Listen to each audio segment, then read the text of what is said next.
안녕하세요. 한 주간 잘 지내셨나요? 오늘은 저랑 이상스쿨에서 뜨거운 반응을 보였던 세 가지 이슈에 대해 이야기해보려 합니다. 그럼 이상스쿨의 탑3 지금 만나보겠습니다. 중국과 호주의 석탄 분쟁이 시작되며 한국은 오히려 미세먼지가 줄어든 깨끗한 하늘이 이어졌습니다. 하지만 요즘 다시 중국 베이징에 처음으로 대기 오염 경보가 내려졌습니다. 날씨가 점점 추워지며 석탄을 떼는 난방을 시작하면서 공기가 나빠진 것으로 보이는데요. 중국에서 내년 봄까지 미세먼지가 늘어날 수 있다는 전망이 나오고 있습니다. 중국 관영 매체는 올겨울과 내년 봄 황사와 미세먼지 발생 확률이 높고 발생 빈도가 예년보다 증가할 것으로 예상된다고 밝혔습니다. 한편 이러한 석탄 문제로 심각한 환경 오염을 막고자 세계는 얼마 전 COP26 회의를 진행했습니다. 하지만 중국과 인도가 빠지며 이번 회의는 반쪽이라는 평가를 면치 못하고 있는데요. 그런데 중국과 인도는 원래 석탄을 줄이는 문제에 있어서 반대 입장을 나타낼 것을 예상했습니다. 하지만 이 회의에서 일본이 반대 입장을 보여 국제사회로부터 이미지가 안 좋아지고 있는데요. 일본이 기후변화의 주된 요인 중 하나로 꼽히는 석탄 화력 발전에서 벗어나려는 세계적인 탈석탄 기조를 애써 외면하는 모습을 보이고 있습니다. 일본은 영국 글래스고에서 열린 제26차 유엔 기후변화협약 당사국 총회 회의에서 합의된 석탄 화력 발전의 단계적 폐지안에 동참하지 않았습니다. 한국 등 46개 국가와 지역이 지지한 이 안은 선진국은 2030년대 개발도상국을 포함한 세계 전체로는 2040년대까지 석탄 화력 발전소 폐지, 온실가스 배출 삭감 대책 없는 신규 발전소 건설 중단, 석탄 화력 발전 공적 수출 지원 종료 등의 내용을 담고 있습니다. 일본이 석탄 화력 발전 설비를 수출해온 베트남 등 개도국도 합류했지만 일본은 찬동하지 않았습니다. 일본 주요 신문들은 5일 한국 등이 지지한 이 안에는 금융기관이나 기업 등을 포함할 경우 190개 국가와 조직이 찬성했다며 지지 대열에서 이탈한 일본을 향한 국제사회의 시선이 곱지 않은 사실을 거론했습니다. 구독과 좋아요 한 번씩 부탁드립니다. 알록 샤마 COP26 의장은 4일 석탄 화력을 논의하는 회의에서 석탄의 종말이 다가오고 있다고 말했습니다. 그러나 일본은 석탄 화력을 주요 에너지원으로 유지하는 정책을 고수하고 있는 것이죠. 일본 정부가 석탄 화력에 집착하는 이유로는 신재생 에너지 보급이 아직 충분하지 않은 데다가 2011년에 후쿠시마 제1원전 사고를 계기로 일제히 멈춘 원전의 재가동이 안전대책 문제 등으로 원활하게 진척되지 못하는 현실이 거론되고 있습니다. 에너지 정책을 담당하는 경제산업성 간부는 아사히 신문의 2030년도 전체 발전량 중 석탄 화력 비중을 19%로 설정한 것에 대해 더 이상의 양보는 있을 수 없다며 전력의 안정적인 공급을 위해 일정량의 에너지 공급원을 석탄 화력에 의지할 수밖에 없다는 입장을 밝혔습니다. 한편 기시다 총리의 이 발언으로 일본은 기후 문제 대응을 위해 세계 120개국 이상의 단체가 구성한 비정부기구 기후행동 네트워크가 온난화 대책에 소극적인 국가에 주는 불명 예상인 화석상 수상국으로 선정됐습니다. 아사히 신문은 보리스 존슨 영국 총리가 2일 기시다 총리에게 탈석탄의 새로운 서약을 기대한다며 석탄 화력 발전 폐지에 대한 일본의 지지를 요청했지만 일본 정부 발표 자료에 그런 내용이 없었다며 석탄 화력 발전을 계속하려는 일본을 향한 비난이 강해지고 있다고 전했습니다. 일본은 국제사회에서 나날이 이미지가 추락하고 있는 반면 한국은 각국의 러브콜이 쇄도하고 있습니다. 현재 한국은 아시아를 넘어 유럽 국가들로부터 많은 관심을 받고 있는데요. 스페인과 헝가리는 고지도를 보여주며 동해와 독도가 한국의 영토임을 세계에 확인시켜 주었습니다. 한편 헝가리 국빈 방문 후 문재인 대통령은 에두아르드 헤게르 슬로바키아 총리와 정상회담을 갖고 원전 방산 인프라 등 분야로 협력을 다변화해 나가기 위해 노력하기로 했습니다. 헤게르 총리는 우수한 기술력을 보유한 한국 기업들이 슬로바키아 내 자동차 전자 분야에 진출해 호혜적 협력을 발전시켜 나가고 있다고 환영했습니다. 이에 문 대통령은 슬로바키아 공항 현대화 등 다양한 인프라 사업에 우리 기업이 참여하여 협력이 더욱 확대될 수 있기를 희망했습니다. 또 슬로바키아가 지난해 코로나19가 급격히 확산 중인 상황에서 우리 기업인의 예외적 입국과 우리 국민의 귀국을 적극 지원해준 데 대해 감사의 뜻을 전했으며 양국이 진단키트 의료물품 관련 협력을 통해 위기에 함께 대응해온 것도 평가했습니다. 한편 한국항공우주산업카이는 한브이포 정상회담이 열린 헝가리 부다페스트에서 슬로바키아 국영 방산 수출산 기업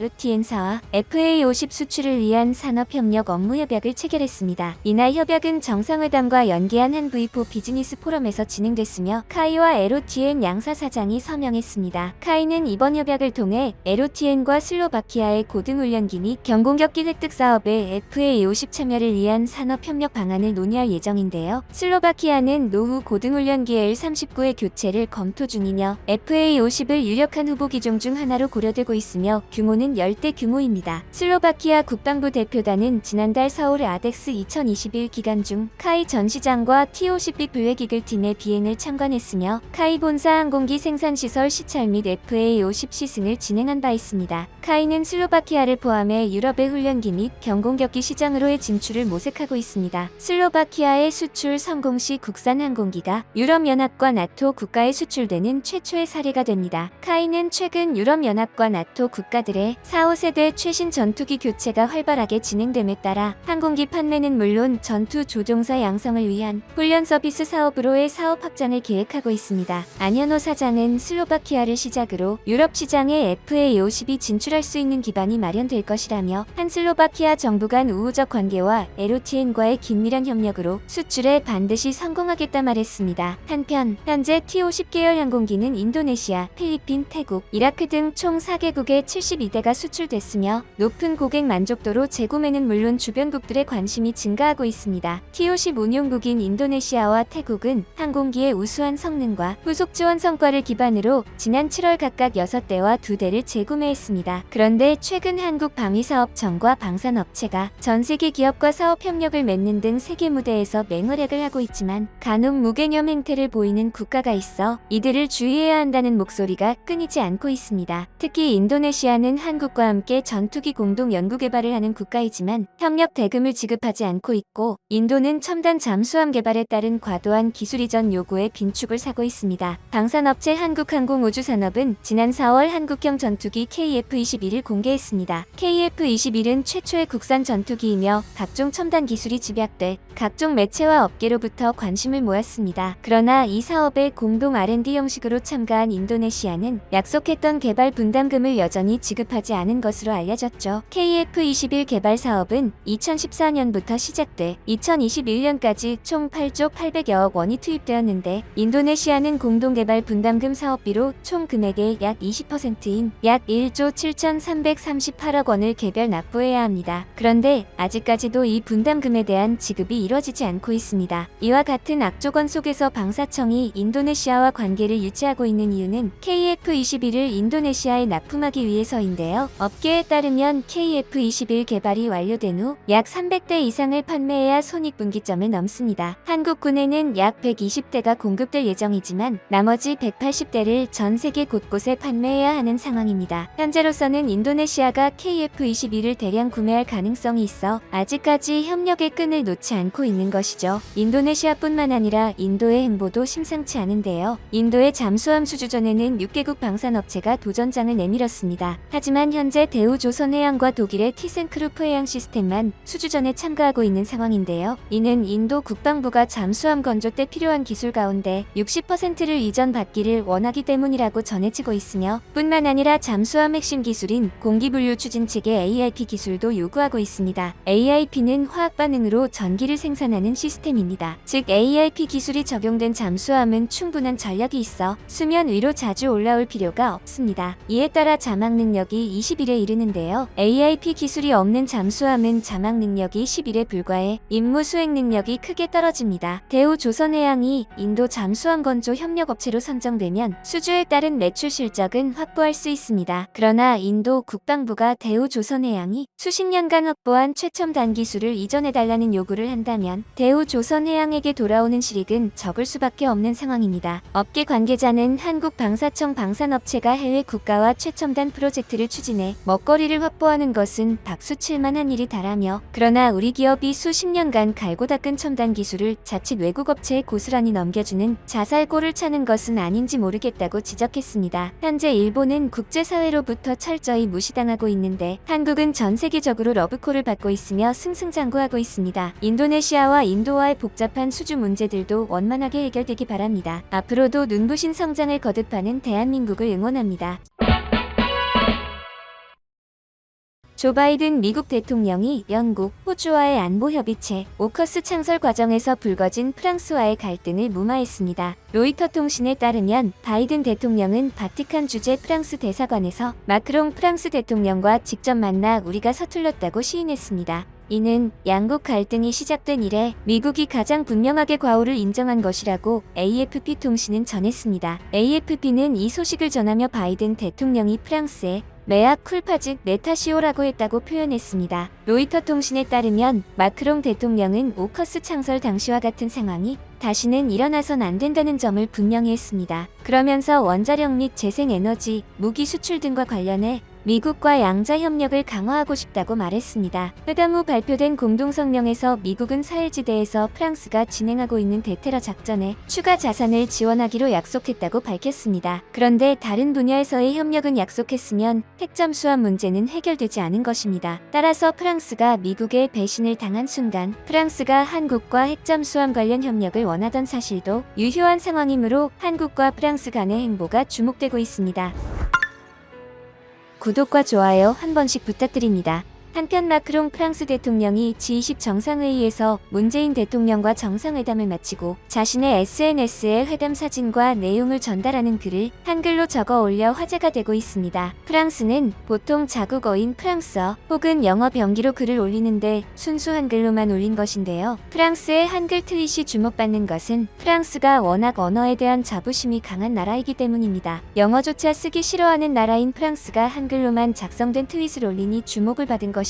더불어 마크롱 대통령은 반도체 분야 등에서 한국과 프랑스 기업 간 협력을 강화해 나가자라고 말했습니다. 이처럼 이제 오징어 게임 등으로 한국은 위상이 높아져 유럽 국가들로부터도 많은 관심을 받고 있습니다. 일본은 한국의 이러한 모습이 지속되어 자신들이 영원히 국제사회에서 외면당하는 상황을 두려워하고 있습니다. 그래서인지 일본의 기시다 총리는 자민당 간사장으로 취임하는 모테기 도시미스 외무상의 후임자가 임명될 때까지 외무상을 겸임하기로 하면서까지 자신들의 존재감을 드러내고 싶어하는 모습입니다. 보도에 따르면 기시다 총리는 이날 다음 조각 때까지 자신이 외무상을 겸임하겠다고 총리 관저에 밝혔습니다. 한편 이번 유럽 순방에서 가장 눈에 띄었던 점은 바로 헝가리 국빈 방문이었습니다. 정부는 2박 3일간의 헝가리 국빈 방문에 대해서 한국과 V4 정상회의를 통해 과학기술, 에너지 인프라까지 협력의 폭을 넓히기로 했다며 동북아, 중앙아, 러시아, 중부 유럽으로 이어지는 신유라시아 루트가 열리게 됐다고 평가했습니다. V4는 1991년 헝가리 비세그라드에서 결성된 폴란드, 체코, 헝가리, 슬로바키아 등 중유럽 4개국 협의체입니다. 문 대통령은 헝가리, 체코, 슬로바키아, 폴란드는 유럽 경제의 새로운 중심이라며 600개가 넘는 국내 기업이 진출해 가전, 자동차, 전기차, 배터리까지 대규모 생산 기지를 구축하고 유럽 각지를 향한 수출품을 만들고 있다고 했습니다. 그런데 이번 헝가리 국빈 방문 중에서 두려움에 떨고 있는 일본에 찬물을 끼얹는 사건이 일어났습니다. 바로 1900년대 초 조선에서 선교 활동을 했던 버이 삐테르 헝가리 신부의 기록이 공개됐습니다. 삐테르 신부는 1902년 고종 황제를 아련한 최초의 헝가리인으로 당시 조선의 문화와 민초들의 생활, 커지는 일본의 영향을 우려하는 글을 일기와 에세이, 기행문 형태로 남긴 인물인데요. 잠시 헝가리 신부의 예언을 살펴보겠습니다. 한국은 극동의 가장 매혹적인 지역이다. 지구상에서 한국보다 더 이상 아름다운 곳은 상상하기 어려울 것이다. 일본의 지배와 엄격한 통제에도 불구하고 그들은 한국에 대해 영원한 지배를 존속시킬 수 없을 것이다. 조선은 쇠퇴하고 있었지만 조선인들은 여전히 품위를 간직하고 있었다. 어떤 무력과 가혹함에도 조선인들은 결코 무너지지 않았다. 지금 일본의 조치들은 오히려 조선 민족의 자존심을 일깨우는 자극이 될 수 있다. 한국인들은 일본의 침략자들보다 우수하다. 일본이 한국에서 그들이 원하는 모든 것을 성취한 후 한국을 식민 지배의 성공적인 예로 만드는 것은 이루어지지 않을 것이다. 한국은 다시 주권을 찾을 것이다. 8일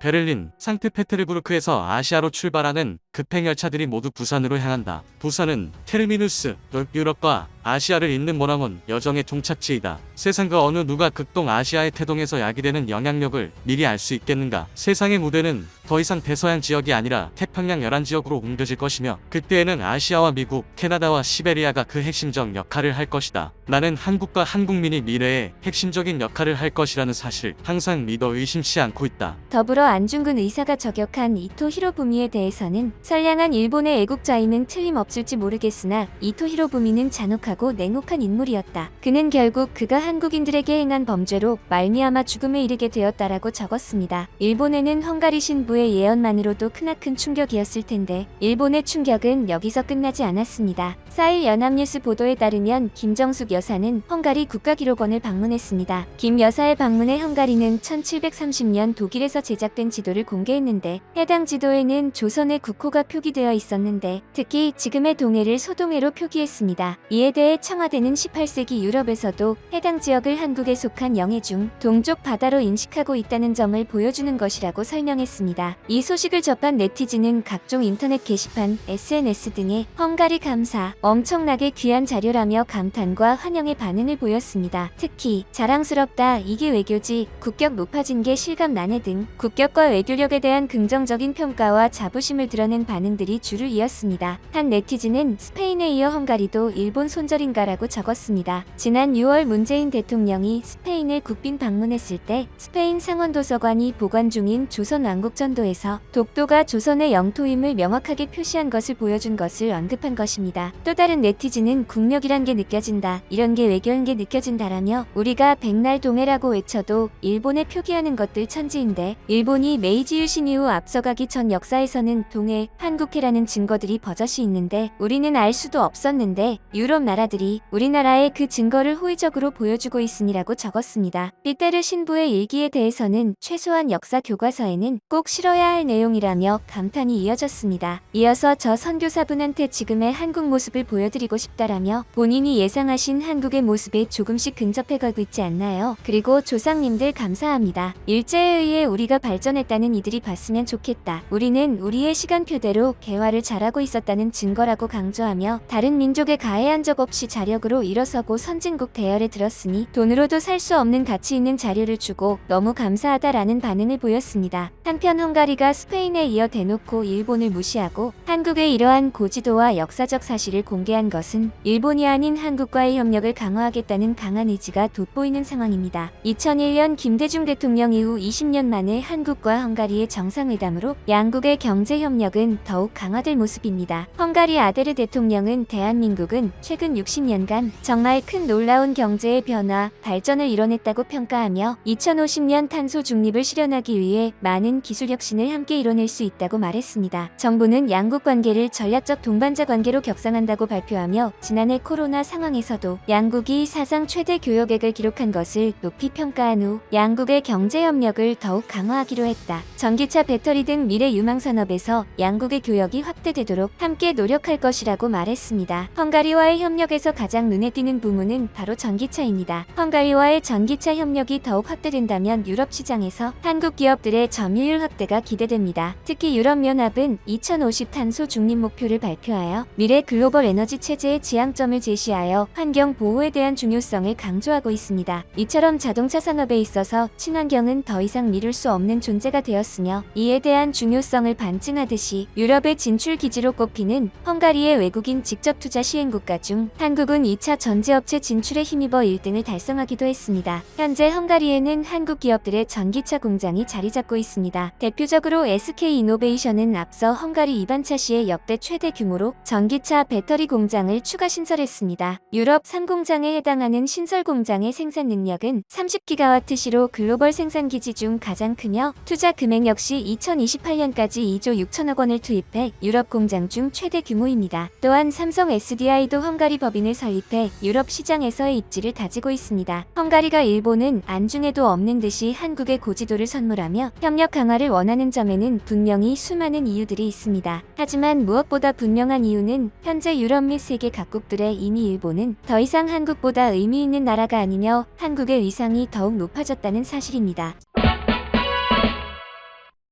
현재 아시아의 1위 국가가 일본에서 한국으로 넘어간 듯한 모습을 보이고 있습니다. 미국 등 다른 선진국들이 매번 일본이 아닌 한국과의 협력을 원하는 모습이 나오고 있는데요. 이러한 현실에 위기감을 느낀 일본이 급기야 넷플릭스 드라마 오징어 게임 속 게임들이 모두 일본에서 유래된 것이라고 주장해 논란이 일고 있습니다. 극 중 등장하는 게임들 대부분이 일제강점기 때 한국으로 전파된 놀이라는 것입니다. 29일 니케이의 서울지국장인 스즈키 쇼타로는 오징어 게임이 보여주는 일본의 잔영이라는 칼럼을 통해 한국 어린이들이 즐기는 전통 놀이의 뿌리가 일제강점기라고 강조했습니다. 스즈키 국장은 오징어 게임을 보고 향수를 느낀 사람도 있을 것이라며 그것은 드라마 속 게임 대부분이 일본에서 유래했기 때문이라고 밝혔습니다. 대표 사례로 무궁화꽃이 피었습니다를 들었는데요. 스즈키 국장은 이 놀이가 일본의 달마성이 넘어졌다와 가사만 다르고 규칙과 선율이 같다고 주장했습니다. 그는 한국의 이명수 연기양토박물관장의 발언을 인용해 자신의 주장을 뒷받침했습니다. 임 관장은 일제강점기 때 아이들이 일본어로 달마상이 넘어졌다는 놀이를 따라하는 것을 본 독립운동가가 같은 선율로 바꿔 무궁화꽃이 피었습니다로 변형돼 퍼진 것이라고 말했습니다. 이 밖에도 드라마에 등장하는 딱지치기, 구슬치기, 달고 납뽑기 등이 모두 일본인에게 익숙한 놀이라고 지적했습니다. 심지어 드라마 제목인 오징어 게임 역시 일본이 원조라고 주장하고 있습니다. 스즈키 국장은 칼럼에서 오징어 게임은 바닥에 S자를 그리며 서로의 진지를 공격하는 놀이로 일본이 뿌리라는 설이 있다고 설명했습니다. 스즈키 지국장은 또 한국어와 일본어 간 유사성, 중국에서 한반도를 거쳐 도래한 문화가 일본에 정착된 사례 등도 언급하면서 한국과 일본, 중국은 오랜 역사를 통해 서로 영향을 받고 있다고 언급했습니다. 그는 드라마와 같은 잔인한 놀이는 싫지만 세계 어느 거리에서 달마시가 넘어졌다를 듣게 된다면 이 역시 오늘날의 문화 전파일 것이라고 설명했습니다. 정말 언제까지 남의 것을 자신의 것이라 우기며 살아갈 것인지 놀라울 따름입니다. 한편 현재 세계의 눈은 모두 G20과 COP26에 쏠려 있습니다.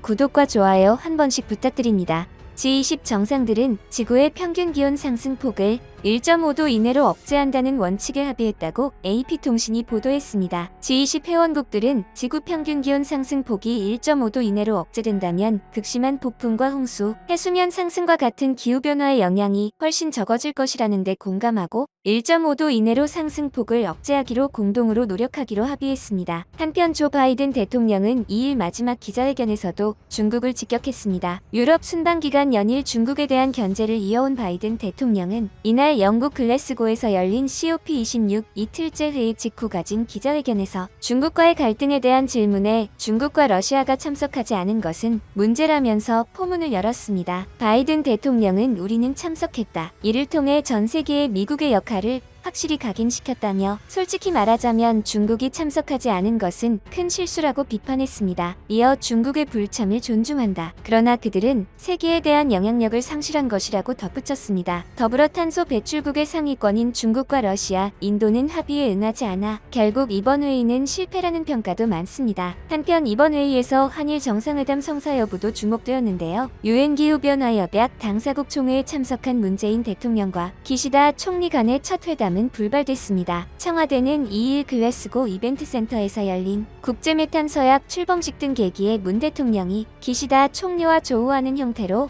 짧은 시간이나마 회동할 수도 있다고 기대했으나 결국 무산됐습니다. 반면 기시다 총리는 마치 한국을 의식한 듯 조 바이든 미국 대통령과는 처음으로 만났습니다. 교도통신 등 일본 언론은 바이든 대통령과 기시다 총리가 글래스고에서 만나 단시간 회담을 했다고 보도했습니다. 기시다 총리는 이날 보리스 존슨 영국 총리, 스콧 모리슨 호주 총리, 베트남 총리 등과의 회담도 조율한 것으로 알려졌는데 한국과의 회담만 배제한 것으로 드러났습니다. 기시다 총리가 미국 등 주요 정상과 만나며 국제 외교 무대에 데뷔했음에도 유독 문 대통령과 만남이 불발된 데는 과거사 문제로 냉각된 한일 관계가 반영된 것으로 풀이됩니다. 일제강점기 위안부 및 강제징용 피해자 해법을 두고 한일 정부가 평행선을 달리고 있어 두 정상이 만난다 해도 한일 관계 복원에 물꼬를 트기 어렵다는 것이죠. 일본의 이러한 태도는 이번이 처음이 아닌데요. 2년 전인 2019년 일본 오사카에서 열렸던 G20 정상회의에서도 한일 정상회담은 이뤄지지 않았습니다. 당시 아베 신조 일본 총리가 G20 정상회의를 계기로 하는 정상회담을 미루기로 했으며 이른바 강제징용 보상이 문제가 되었습니다. 결국 일본은 2년이 지난 지금도 변하지 않는 모습을 보이고 있는 것입니다. 양국 간의 관계 회복에는 전혀 관심이 없으며 연일 독도 문제, 위안부 문제, 심지어 오징어 게임 속 놀이가 원래 일본 것이라는 등 억지 주장만 연일 거듭하고 있습니다. 특히 기시다 총리가 이번 한일 정상회담을 거부한 데에는 다른 이유가 더 있다는 게 전문가들의 지적인데요. COP26 총회 전 문재인 대통령은 교황과 면담을 가졌는데 자신들이 아닌 한국과 면담을 가진 것에 대한 불편한 기색을 보인다는 것입니다. 일본이 한국과 교황과의 면담을 불편해하는 데는 이유가 있어 보입니다. 한편 문재인 대통령과 프란치스코 교황 간 면담에 대해 교황의 한반도 평화, 방북에 대한 의지를 여실히 보여줬다고 평가했습니다. 더불어 세계 정상들이 모두 다 교황과의 면담을 요청했는데 단 3개 나라 정상과만 단독 면담을 했다며 한국, 미국, 인도인 점에서 일본이 더욱 불편함을 나타냈다는 것입니다. 또한 문 대통령과 같은 날 조 바이든 미국 대통령이 교황과 만난 것에 대해 교황을 중심으로 양국의 관심사인 한반도 평화 문제가 다뤄지면서 직접 정상회담은 아니지만 간접 정상회담의 효과를 가졌을 것이라고 전문가들은 평가했습니다. 교황과의 면담에 이어 로마 산티냐시오 성당에 등장한 한반도 조형물 속 독도가 화제가 되고 있습니다. 로마 산티냐시오 성당에는 철조망, 평화가 되다라는 전시회가 열렸습니다. 전시회에는 136개의 십자가를 활용해 한반도를 형상화한 설치 작품이 전시됐습니다. 이 십자가는 비무장지대의 녹슨 철조망으로 만들어졌습니다. 또 136개라는 숫자는 한국 전쟁 이후 68년 동안 남과 북이 떨어져 겪은 분단의 고통이 하나로 합쳐져 평화를 이룬다는 뜻을 가졌습니다. 다수 매체들은 이 조형물 오른쪽에 있는 2개의 십자가에 주목했습니다. 이 중 하나는 울릉도를, 다른 하나는 독도를 형상화한 것인데요. 이를 본 네티즌들은 로마에서 독도를 보니 감회가 새롭다. 이번 조형물은 의미도 좋고 멋도 있는 것 같다 등의 반응을 보였습니다. 한편 외신들은 이 모습을 보고 교황과 이탈리아가 독도는 한국 땅이라는 것을 인정하는 계기라고 밝혔습니다. 이에 일본은 불편함을 감추지 못하고 있습니다. 이러한 전 세계적으로 모든 나라들이 일본이 아닌 한국을 챙기자 일본도 조금이나마 경로를 바꾼 것으로 보이는 행보가 나왔습니다. 바로 일본 전문가가 일본 정부는 한국의 TPP 가입을 환영한다는 입장이라고 주장한 것인데요. 기무라 후쿠나리 게이오대 경제학부 교수는 29일 일본 포린프레스 센터 주최 브리핑에서 한국의 TPP의 가입에 대한 일본 정부 입장을 묻는 말에 한일 간의 여러 가지 정치적 어려움이 있지만 TPP, 자유무역협정 FTA에서는 한일이 확실히 협력해야 한다는 생각이라며 한국이 가입하면 환영이라고 말했습니다. 기무라 교수는 한국의 TPP 가입에 장벽이 있는지에 대해선 한국은 미국과 FTA 협정이 있고 이유화도 있어서 가입 조건을 충족할 수 있다고 본다며 영국처럼 신속하게 진행될 수 있으리라 생각한다라고 했습니다. 영국은 지난 2월 1일 TPP 가입 신청 후 6월 2일 가입 절차 개시를 승인받아 지난달부터 정식 교섭에 들어갔습니다. TPP 의장국이 일본이냐 아니냐에 따라 한국 가입에 차이가 발생할지에 대해선 타이밍적으로 가입 신청을 해도 의장국 임기가 올해로 만료되므로 일본이 의장국으로서 교섭을 하지 않고 내년 의장국은 싱가포르나 다른 국가가 하게 된다며 일본이 의장국이냐는 여부는 아무 관계가 없을 것으로 보인다고 말했습니다. 또 신규 회원국의 가입 소요 시간에 대해서는 아주 자세한 부분까지 논의하게 돼 수개월 이상 걸린다며 진행이 빠르면 1년이 걸릴 가능성이 있지만 신규 가입에 예가 아직 없어 말하기 힘들다고 했습니다. 우리 정부는 이르면 다음 달 초 대외경제장관 회의를 열고 TPP 가입 여부를 결정할 예정입니다. 한편 일본은 중의원 선거로 인해 G20 회담에는 참석하지 않았는데요. 주요 선진국들은 일본의 불참에 대해 관심이 없어 보이며 한국과의 협력에 더 집중하는 모습입니다. 앞으로 국제사회에서 한국과 일본의 모습이 어떻게 바뀔지 귀추가 주목되고 있습니다. 혹시 주식하시나요? 30초면 내 주식 실력 확인, 마스크 및 커피 쿠폰 전원 증정합니다. 이상스쿨에서 추후 주식 컨텐츠 기획에 데이터 조사 중이니 참여하시고 오른쪽 버튼을 눌러주세요.